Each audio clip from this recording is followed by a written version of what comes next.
Alors, je suis Priscilla Texier, je suis maître artisan d'art, matiériste fresquiste en décor mural. Plus précisément, je suis spécialisée dans la réalisation d'enduits décoratifs, chaux, terre plâtre, béton ciré, tas de lac et travaux de peinture. Et je suis également formatrice à la Chambre des métiers sur les CFA peintres et sur les enduits terre et chaux à l'École européenne des arts et des matières. À 90%, ma clientèle, ça va être des particuliers, des gens qui souhaitent embellir leur demeure ou leur façade, puisque je peux également faire des réfections de façade, mais je suis plus axée sur les maisons anciennes, donc type maison de pierre, maison à colombage, maison en briques foraines traditionnelles, voilà, où je vais proposer des enduits naturels, dits respirants à base de chaux.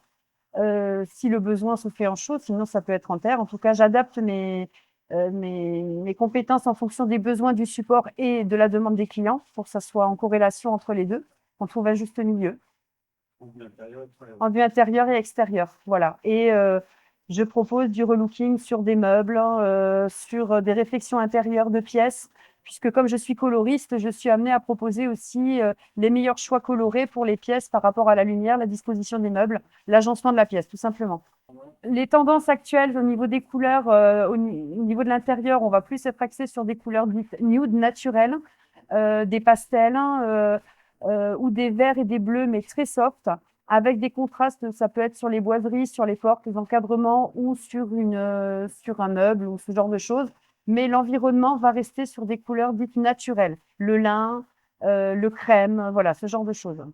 Les 5 prochaines années, j'espère toujours continuer mon métier puisque ça reste un métier physique. Donc, n'étant pas rajeunissante, je me dis qu'il faut quand même prévoir l'avenir. C'est pour ça que je suis aussi dans la formation. Mais j'espère quand même, pour au moins les 5 ans à venir, bien évidemment, continuer ce que j'aime puisque c'est vraiment un réel bonheur pour moi d'embellir la maison des autres. Je suis chez les gens, mais je fais ça avant tout parce que ça me plaît et j'aime donner du plaisir dans ce que je fais. J'ai une anecdote à mes débuts. Euh, on apprend de ses erreurs, comme on dit, et là, pour le coup, c'était une belle boulette.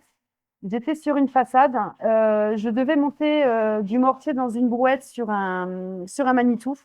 Je n'avais jamais conduit de Manitou et j'ai eu la main un petit peu trop lourde, ce qui fait que quand j'ai monté le mortier qui était teinté en rouge, j'ai appuyé un peu trop fort sur l'arrêt du Manitou et il y a eu un petit basculement, ce qui fait que j'ai ma brouette qui s'est complètement déversée sur le Manitou. Je me suis retrouvée pleine d'enduit, de chaux rouge sur la tête, avec l'enduit sur la façade qui était en train de tirer. Donc, c'était une belle journée de stress. Mais ça, voilà. Aujourd'hui, j'en rigole, mais c'est vrai que sur le coup, c'était moins drôle. De cette foire, de continuer à me faire connaître, parce que je travaille essentiellement sur le bouche à oreille, que les gens puissent voir d'eux-mêmes les matières et puissent les toucher, puisque ça reste quand même un métier où la matière fait partie vraiment, est vraiment le parti pris des choix des clients. Donc, de voir la matière et de la toucher, ça peut permettre de voir ce qui est possible de faire. Et puis après, de passer un bon moment avec les gens et de profiter. Je suis très fière d'avoir été la première femme diplômée maître artisan. Voilà, donc fresquiste matiériste, maître artisane d'art, fresquiste matiériste en décor mural. Et je suis la première femme de France à avoir obtenu ce diplôme.